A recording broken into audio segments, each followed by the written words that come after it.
wild weekend. It's been a fun couple of days here. I just wrapped up my Unkillable podcast with the great Wayne Corbett, so I've been here for a little bit, and this place is just ridiculous. I mean, you want to talk about the energy, and you want to talk about something for everybody to do. It has been a treat being out here. Me and Sal were here Friday. Just an awesome, awesome venue and an awesome relationship that we have with Fanatics, which has been great. So what I'm going to do today, though, is probably do something that you haven't heard much, and I've heard some of the station this weekend, as I always do. In the car, pop us on, see what's going on. Great takes, some wacky takes, and I'm sure they could say the same about me. But what I'm going to say today is what I really, truly believe is the truth, all right? And before I even tell you how it applies to each team, starting with baseball, can we please for once understand that there's an in-between, like, the Yankees before yesterday, before winning, 9 runs. The Yankees were a train wreck. The Yankees are broken. The Yankees can't do this. The Yankees can't do that. The Mets before last night. The Mets are busted, not good enough. Mets can't do anything right. Guys, and now, because the Mets hit 27 home runs last night and the Yankees scored 9 against an awful Orioles team, I'm supposed to think that everything is stabilized. And I don't say this from a negative perspective. This is just my realistic prism. Neither team's going to win the World Series if they don't make a trade. That's the bottom line. Because what you saw, and I don't mean a little ancillary piece like a fourth arm in the bullpen or a fifth outfielder. Both the Yankees and the Mets need to make meaningful trades. See, 1 game, 2 game, 3 games, 4, 5. All right, a little sloppy ride, a little disconcerting. I can live with the ups and downs of a baseball season. All right, I've seen enough, and I've seen enough unpredictable stories to get too nuts in April, May, or even June, even though we're kind of deep into the season now, certainly deeper. But the things that plagued both of these teams for the greater part of the last 7, 8, 9 days, I got news for everybody. Those are real. That was not a mirage. That was not like, well, suddenly the Mets pitching is a little problematic, or, suddenly the Yankees don't situationally hit very well. The Yankees have not hit situationally well, most of this century, which is one of the main reasons why they haven't won a World Series since 2009. And not to discredit or disparage or take lightly what this new regime's doing with the Mets, but I do believe there's been a heightened emphasis on the success of the lab. I think the pitching lab, last year for the most part, the results were undeniable, which I certainly believe led to a trust with what they were doing this offseason leading into this season. But I don't know, man. I just look around both of these teams, and I see a Mets rotation that is, and granted some of it's injury-riddled. I'm trying to be fair here. But also, I think you're asking a lot from guys who just don't have track records to expect that to get you to a World Series, unless you had an all-time powerful lineup. And really, once you get past the top 4, I don't like the Mets lineup at all. Now, I've been saying the lower third has been problematic for me. I'm prepared to kind of stretch that out. If Lindor doesn't hit, we saw this, 27 home runs, or 27, I think they're 27-0 when he hits a home run, where he's not going to hit a home run every game. And, I don't know where the rest of the season takes Pete. He seems to be in a better place than he was a year ago, but I don't know that you count on Pete at 290. All right, Soto went bonkers last night, probably a foreshadow of him having what should be a Soto-like summer. But the Dodgers aren't dead after 4 batters. They're just not. And then when you juxtapose this with where the Yankees are right now, well, yeah, I really like their starting pitching. I'll get to Clark Schmidt getting pulled in a minute. I know a lot of you have issue with that. Why, I don't know.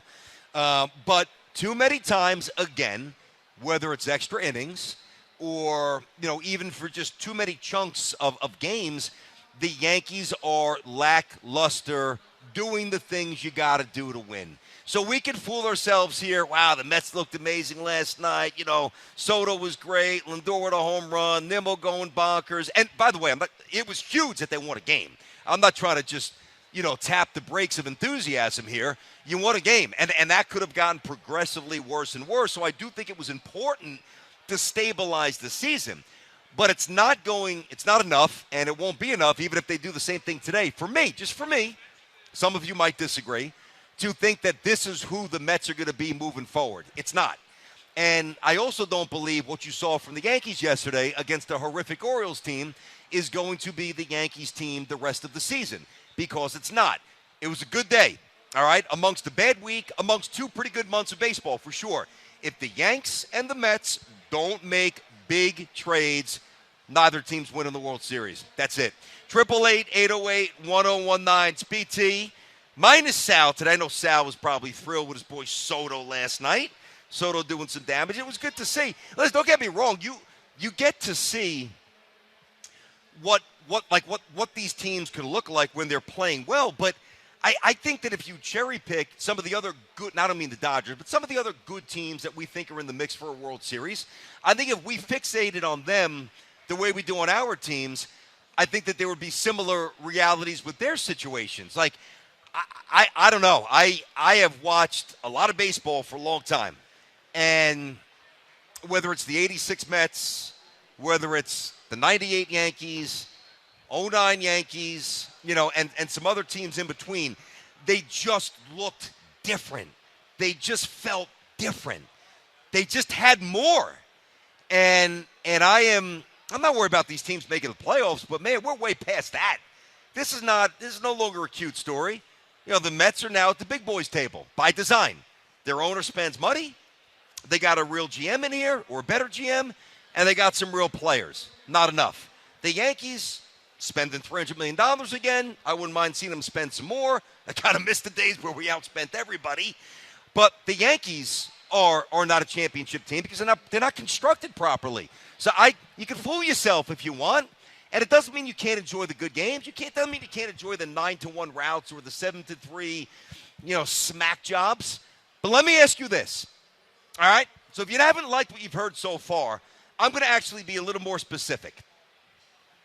The Yankees are down. I was going to paint the situation. It could be wild card. It could be DS. It could be championship series. It could be the World Series. Yankees down 3-1, first and second, high leverage, late, whether it's at home, on the road, but it's a very pivotal spot in their season.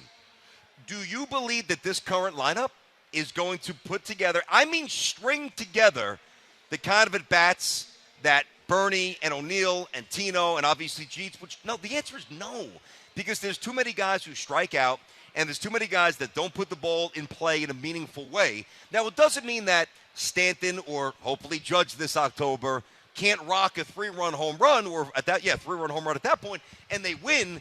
But to me, that's not a recipe to win a World Series. I watch the Yankees, and I'm worried about the Yankees. Now let me flip it to the Mets. Mets have a late lead, right? But it's not late enough, so it's not quite Diaz time. And again, this is without a trade. The Mets are up, let's say the top of the order did some damage. Mets are up 6-3 in the 5th or 6th inning. And either Clay Holmes couldn't go deep, or Canning, what we've seen the last couple of starts is, and I hope it's not, but possibly a foreshadow of, maybe a different couple of months here, maybe more like last year. Do you guys have great confidence as you hand the ball off to multiple people that lead is held? I don't.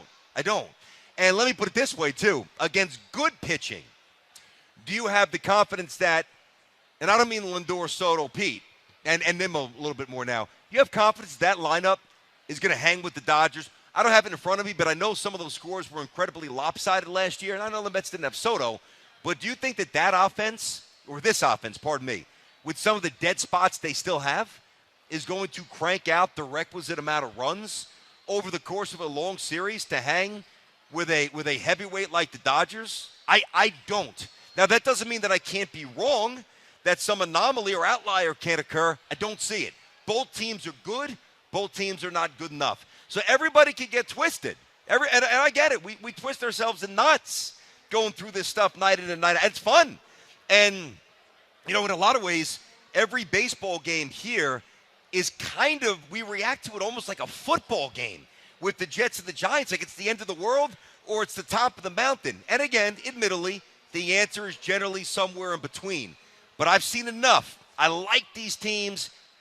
I do not love these teams. And I do not believe right now either team is a World Series team. Let's get to the phone, see what you guys think. 888-808-1019. Let me get first up Zach, who is, let's see if we can get this. Connor might have to help me out a little bit. Nope, I got it. Zach, what's cooking, buddy? How are you doing today? What's up? Hey, BT, how you doing? I'm good, Zach. What are you doing, man? Big fan of yours, but I gotta say I disagree with the Mets' opinion. I never thought the sky was falling when they were on that 7-game skid. They were Okay. 21 games over beforehand, and I said to myself, this 1-4, 1-5, and I know you don't love the 5, but it's a big part of their team, and as long as they're hitting, everything will go right. And when Lindor was not hitting, Alonso was not hitting, Soto was not hitting in clutch moments, you knew once they got back and going that things would be completely different. And I think, like how you said, the Mets need to make some big moves. They're not going to compete with the Dodgers, so on and so forth. I think the difference, and I think it's similar to last year's Yankees team, it's an average rotation, average bullpen with the big closer. But the difference between Yankees and Mets is not to shove it down the Yankees' throat, but they had 2 hitters. The Mets are going to have 2 guys that are going to go in front of Soto to get on base, and then they have that big guy behind him. And I really do think that the pitching staff has to keep it to a 4 or 5 run game. Hope the bullpen gets better and moves there. But I really think that as long as that 1-4, 1-5 are hitting, it really does not matter, and they will be successful this year. I don't know. Listen, Zach. Give it all to you. Yeah. I mean, you could be right. I mean, listen, if Pete Alonso goes bonkers and Soto goes nuts in October and Lindor's Lindor, yeah, they're gonna obviously hide some deficiencies here. I'm not gonna roll the dice banking on that. I'm not saying it's not gonna happen, but to me, see, they're both in very similar spots where you're kind of supposed to win now. This is not like, a cute little story on either side of the tracks where they're young and then, all right, just, kind of get some experience, and then you tack on some more money with some big offseason moves next year, and you incrementally ascend. The New York Mets and the New York Yankees are supposed to be on the short list to win the World Series, and the good news is they are. I mean, that's evident so far through 2.5 months of baseball. What I'm saying, though, neither team is built well enough for me to feel comfortable enough to keep going with the way these rosters are set up, because there's just too many question marks. I mean, all right, I don't even have this written down. I don't have to. Without even thinking, I'm going to start with the Yankees, all right? He's been great so far. Is there any guarantee at the age of 37, 38 that Goldschmidt keeps going this way? Now, I think there's more yes than no, but it's far from a guarantee. Do you like the Yankees' second base situation? Listen, Volpe had a good day yesterday, and he's got some good attributes, and I'm a Volpe defender, although I've also been a realist in terms of him not being as good yet as I thought he would be. But do you love the shortstop situation? Do you love the third base situation? Do you love the catch? I think the easier way to say it is, what situation do you like outside of right field? And Bellinger is a defender from an offensive perspective. Think about that, guys. I just basically hit every single – I omitted left field because it's either – Grisham, who's hit or miss, or Dominguez, who's young and unproven. It's the Yankees. Mets. All right, I'm here to give Pete some props. Pete has done a much better job compartmentalizing that noise in the pursuit of a big contract this year than last year. Good for him. And I think that, and listen, I've been on the record for a year. I think Pete's going to have a big season. And I said this before the year started. I said top 3 MVP. So I'm not stunned by this. So I do think it's going to continue. You love second base? No. I know you love shortstop, and you should. Do you love third base? Who's catching? Torrens? I mean, you just sent down Alvarez, which, by the way, I give the Mets credit for doing, which I'll get to in a bit. You can't love the catching situation. Of course, you love Soto. I mean, Tyrone Taylor's in center. All right. I mean, to me, I see a guy like Tyrone Taylor. It's a fourth outfielder, man. And, well, Siri's coming back. Great. Is he going to hit 190 again when he does? And then Nimmo's on a hot streak. I don't love Nimmo. Don't love him defensively, but I do like to see him hit. There are problems around the diamond for both of these teams. I'm not even going to get into the staffs, which have varying degrees of success and pressure points. But where they are payroll-wise and where they are from a roster perspective in terms of where these guys are in their prime. Like, again, if Lindor just came up 2 years ago and Pete was a pup, and you have Soto in his mid-20s, then I would say there is a long runway, for the Mets with this group to be really good, which means maybe you don't do something reckless and bring in, give up multiple highly touted prospects for somebody and again, I don't mean Jesse Winker, I mean a stud outfielder. You got to do it now. And then Aaron Judge, now Garrett Cole's already out, but one of the things that drives me nuts about the Yankees is that I don't think that they've done a good job of maximizing the prime of two all-timers. And when that's the case, you got to mix it up and you got to do something about it. So that's why I say what I say. Let me get Mark in Oceanside. Mark, what's happening, buddy, on the fan? BT, Yes. this is a first hearing you on a Sunday. Yes, that's true. That is true. It's not making a habit, man. Yeah, no, you need your days off. BT, I see the Mets and the Yankees in very different light than you do. Okay. The Yankees, in my opinion, have a cakewalk, as I told you before the year, to the World Series.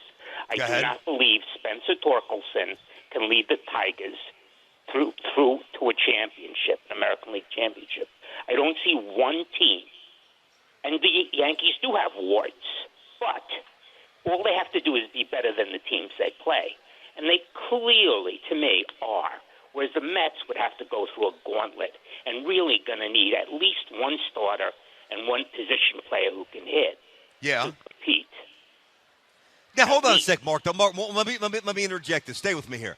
So I hear you, and I think we all know that the American League is highly inferior in terms of top teams to the NL. We know that. We've seen that now for a couple years. But when I evaluate a situation, I like to be able to illuminate strengths of a certain team as the reason why I believe they can win, rather than leaning on, well, it's not that strong and they'll be okay. That's a little too flimsy for me. But all you have to do is be the best team in that league. Well, I to get understand the World that. Series. I'm well aware of how it works, Mark. But what I'm saying is, that is not. It doesn't really embolden me to give me. And thank you for the call there, man. I appreciate it. Always good to hear from Mark. Calls BT and Sal all the time. I don't feel that reason as enough of a reinforcement or an assurance for me to say, all right, I'm feeling really good about these Yankees. I prefer to get on the air and say, I don't think the Yankees really need to do anything crazy at the deadline. You know, just get a little piece here, a little backup outfit, whatever it might be. I'm not saying that. I think the Yankees and the Mets both need a big move. Big move. And they're both positioned to do it. So we'll see how serious these GMs are. Now we'll see how serious these owners are, taking on more money. Now, not to complain about what's been spent so far because, hey, you know, tickets are expensive, both sides of town, but we have two really good teams. Not enough. Don't stop now. Don't stop now. 888-808-1019 is the number. How about Vinny Middle Village on the fan with BT? What's going on, Vin? Hey, BT, thank you for taking the call. I appreciate it. You got it. I'm a big diehard Met fan. I watch every night. And they need a frontline starting pitcher, a young, controllable frontline starting pitcher. And honestly, I'm not being delusional when I say I think that's all they need. And I'll tell you why. Let me make my case why that's all. Yeah, good. Okay? Yeah. You keep saying 1 through 4. You're forgetting about McNeil. McNeil's got an 800 OPS this year. He's hitting very, very well, okay? And Tyrone Taylor, you call him a fourth outfielder, he plays elite defense in center field. I know he does. Which you need when you have Soto on right and Nimmo on left. Understood. But I get. I'm going to let you finish. I'm going to let you finish. Let's have a conversation. Okay. I got you. And by the way, this is not to disparage Tyrone Taylor. He is a good pro. I would love him as my fourth outfielder. He's not a hitter. Doesn't hit. I get that. But you're saying that unless you have 1 through 9, all like 270 hitters, that you can't win a World Series? No, I'm not saying that. I'm not. No, but okay. Yep. Okay. No, finish up. Go ahead. Finish up. Go ahead. All right, so I can live with center field and catcher not being great hitters if they play elite defense. Okay? Yep. I don't like the Mets defense. I think the Mets defense stinks. And the numbers back that up. The Mets defense, now not Tyrone Taylor, I'm not saying him. And I'm not saying that McNeil doesn't have defensive versatility. I don't like this Mets defense. Ground ball to Pete, flip to the pitcher. You got to duck if you're behind the dugout. You don't know where it's going to go. You feel good about a ball to Soto? You feel good about balls to third base? I don't. No. Nimmo's arm? No, Nimmo's got a rag arm. He always has. You're not wrong about that. You're not wrong. All right. Okay. But when I'm saying up the middle, I want defense up the middle. They brought Stenger back. Alvarez has gone back down. But the key to this lineup, to being a World Series caliber lineup, is does Vientos hit like he hit last year when he comes back? And can they get DH straightened out with Marte and Winker? Okay, which they should. You should be able to get production out of Marte and Winker.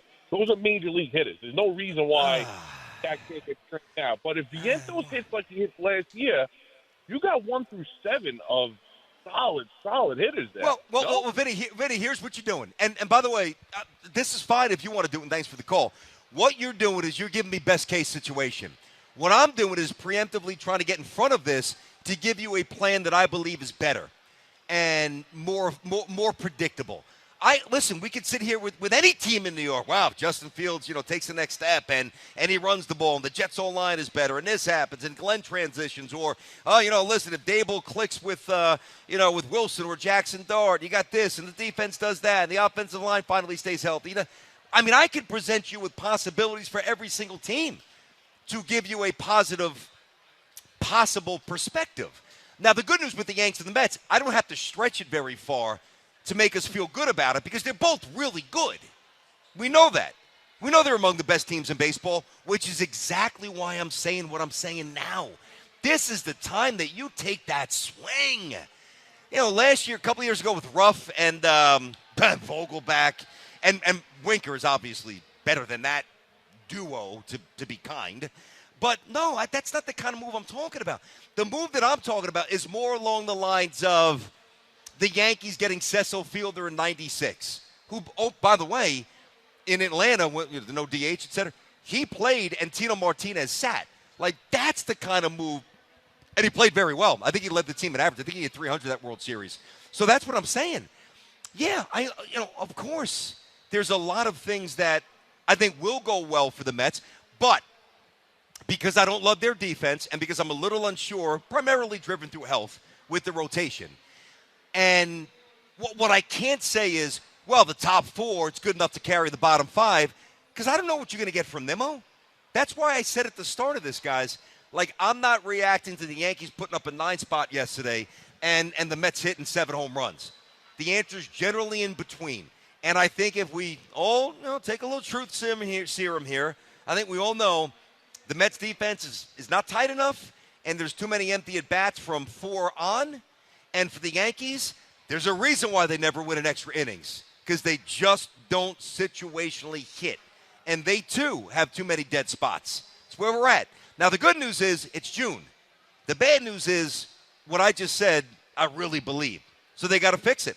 And if they do, maybe we'll get a champion again. It's been a while. 888-808-1019. Brandon Tierney on the Fan. We'll come back, get these calls going. Hey, Alvarez sent down. And the lunacy, and this is just part of the reactive society. How do you sit down Clark Schmidt? Almost had a no-hitter. Well, I'm going to tell you why, and it's the easiest answer in the world. We'll get to that coming up next right here on The Fan.